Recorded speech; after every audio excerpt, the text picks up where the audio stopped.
Hi good morning. Welcome to life lobs. അപ്പോൾ ഇന്ന് രാവിലത്തെ പരിപാടി ഞാൻ ഫിഷ് വാങ്ങിച്ചിട്ടുണ്ട്. വങ്കടയാണ് കേട്ടോ കിട്ടിയത്. അതായത് അര കിലോ 130 രൂപയായി കേട്ടോ. 2 വങ്കട വരും അതിനകത്ത് അര കിലോയിൽ. അപ്പം വങ്കട ഞാൻ കഴിഞ്ഞൊരു വീഡിയോയിൽ പറഞ്ഞിട്ടുണ്ടായിരുന്നു.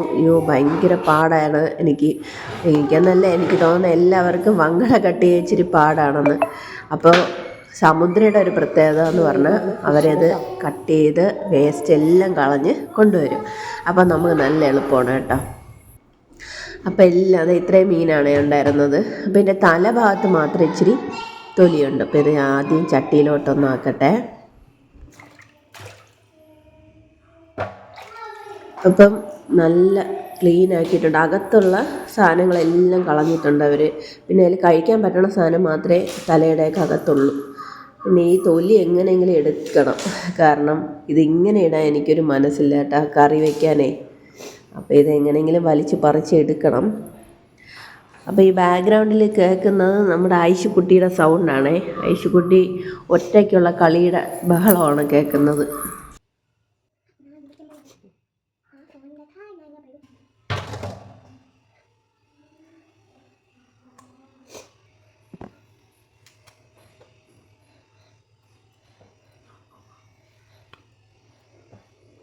ആദ്യം ഞാൻ കുറേ തൊലിയൊക്കെ എടുത്തിട്ടൊന്ന് കഴുകിയെടുത്തേ. എന്നിട്ട് നോക്കിയപ്പോൾ പിന്നെയും തൊലിയുണ്ട്.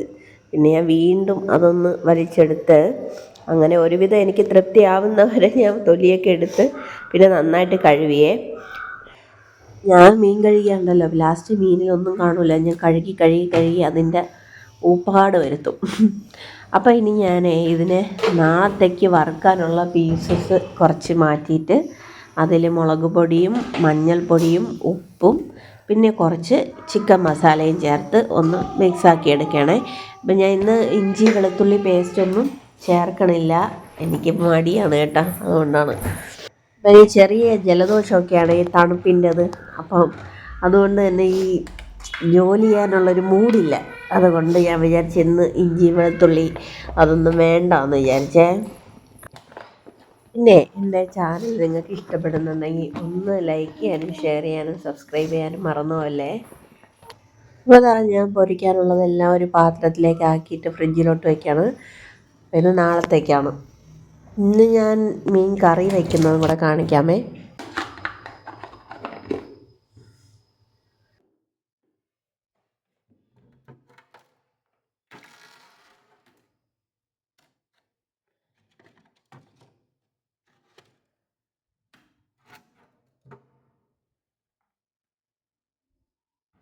അത് കറി വയ്ക്കാനുള്ള മീനിലേക്ക് ഞാൻ തലയെല്ലാം കറി വയ്ക്കാനാണ് എടുത്തത്. പിന്നെ കുറച്ച് പീസും എടുത്തിട്ടുണ്ട്.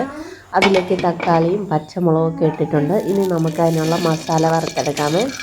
അപ്പം ഞാൻ ഈ ചാളയും പിന്നെ അയല, വങ്കട, പാര ഇതൊക്കെ ഈ ഒരു രീതിയിലാണ് വയ്ക്കുന്നത്, വറുത്ത് വയ്ക്കുവേ. അല്ലാതെ ചൂര, നെത്തോലി ഇതൊക്കെ ആണെങ്കിൽ ഞാൻ പച്ചയ്ക്ക് അരച്ചാണ് വയ്ക്കണം. അപ്പോൾ അത് വേറെ ദിവസം ഞാൻ ഇടാം.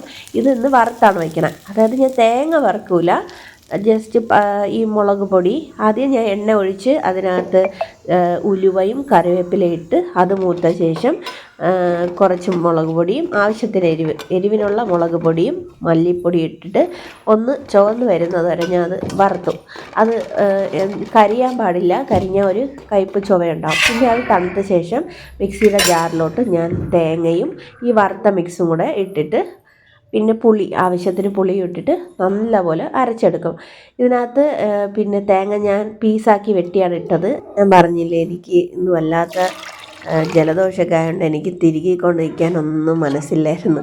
അപ്പം ഞാൻ കുറച്ച് തേങ്ങ കട്ട് ചെയ്തങ്ങിട്ട്, അപ്പോൾ പിന്നെ തിരുവി മെനക്കണുണ്ടല്ലോ.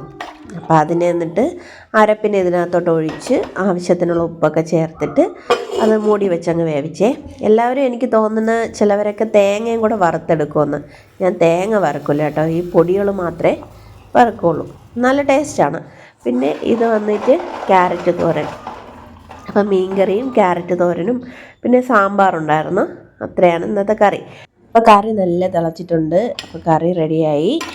അപ്പോൾ ഇനിയും പുതിയ വീഡിയോയുമായി കാണാം. അതുവരെ ബൈ.